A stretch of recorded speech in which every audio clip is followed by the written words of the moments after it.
Greetings, members one and all of the Salivation Nation. Which would you rather have, a strong dollar or high gold and silver prices?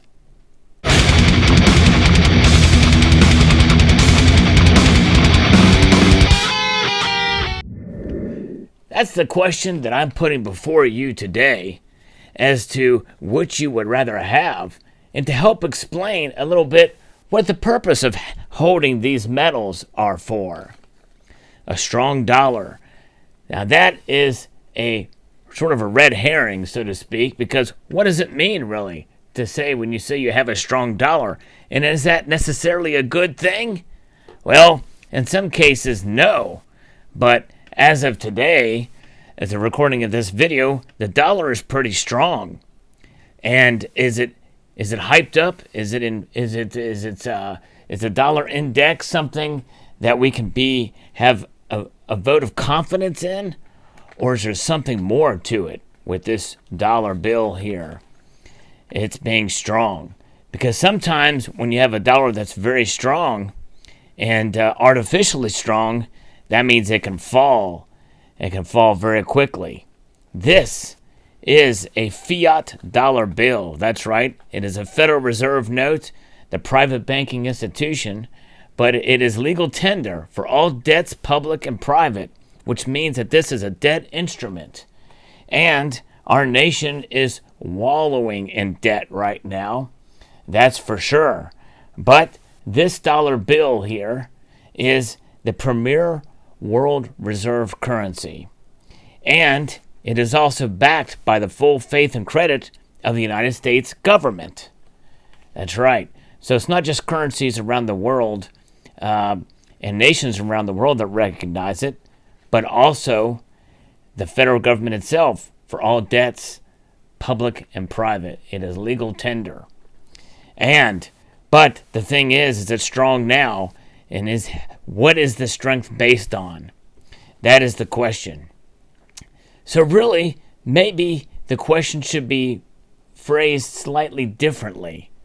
But although I think there is some modicum of strength in a stable dollar, and that is where really we should really focus our question, because a stable dollar does give a sort of a sense of strength to it as well, because an artificially strong dollar can certainly go the other way, and we lose faith in this currency.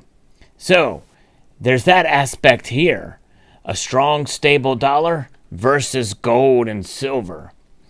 And gold and silver, precious metals, these are the two most widely recognized metals that constitute fungibility and money in the world today.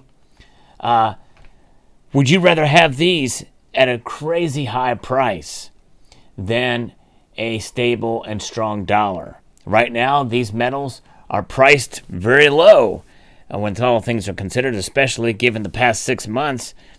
Their prices come down quite a bit for both of these metals, and that's making some people lose confidence, especially in the last year when we see cryptocurrencies go sky high in price. And here we have representations of the buffalo in gold and silver, roaming wild in the fields there, roaming free, an animal that is actually it is an animal that is from this area in the United States. It is a native animal to North America, and there's something about it on gold and silver coins that is pretty special, I think. But it represents strength as well. And for a while, this animal was extinct, but it has come back.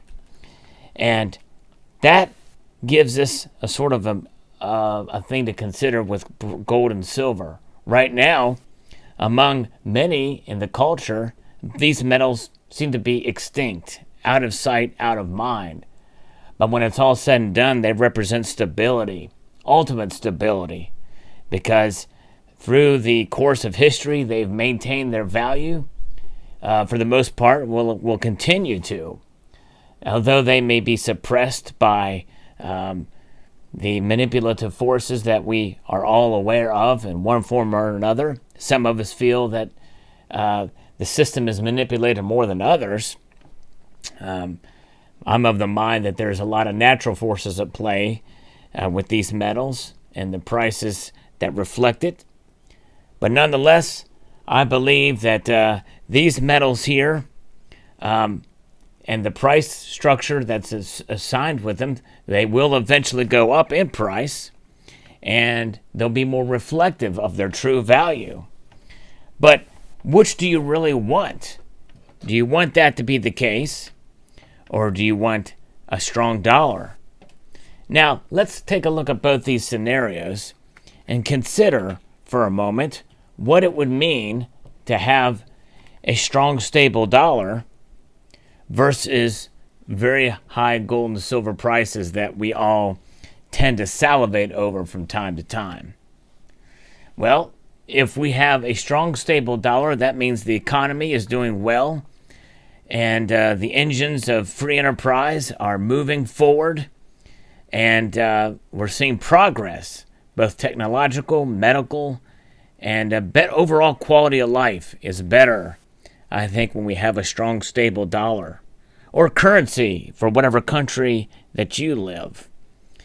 And but at the expense of a strong, stable dollar, in that situation, we have the gold and silver prices will tend to be low, and they will serve their purpose in low prices.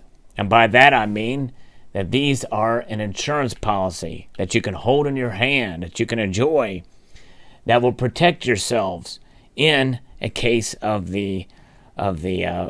economic hardship. And when times are great, then that means you're going to get a discount on your insurance premiums.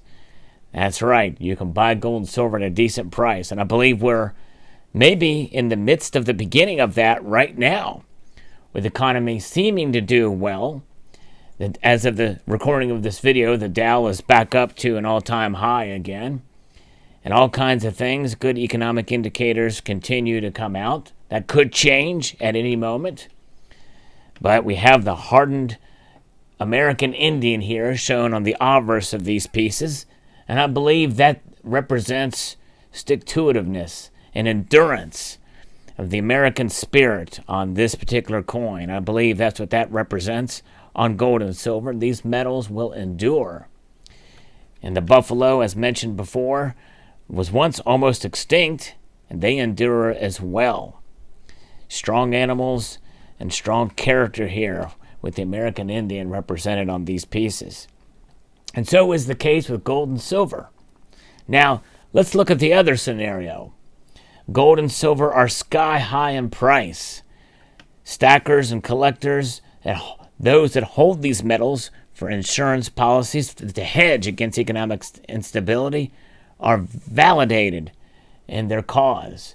It's a see I told you so moment, because we know these hold true value. But the problem with is if these do go way up high in price, that means that we're going to lose confidence in this. And if we lose confidence in this, then that means the economy is going to be in trouble. We're going to have other problems on our plates, because then we might have to sell these in order to survive. Now, that's what they're there for, but nonetheless, it does take away from the normalcy and the progress that we're used to. I don't think none of us really want, at least I speak for myself, the choice is clear. I would much rather have a strong and stable dollar than really high gold and silver prices. I'd rather not be validated in the short term, because I know in the long term I will be. Because if you think about it, if you go back to the mid-1990s or even early 2000s and fast forward right to today, they have gone up a lot in price. They've held their value. Take out all of the anomalies in between where the prices were inflated artificially or for unusual circumstances. By and large, these metals have held their value, and the prices have reflected that for the most part. There are obviously some metrics and some times where the price may be suppressed for one reason or another, but by and large, My choice is clear. I'd rather have a strong, stable dollar and cheap gold and silver prices so that I can accumulate more and enjoy the metals than to have insanely high gold and silver prices and feel vindication in the short term and have to suffer economically. So post your thoughts below about this topic. I'd like to extend a multitude of gratitude, y'all, for watching and encourage you to please rate, comment, and subscribe.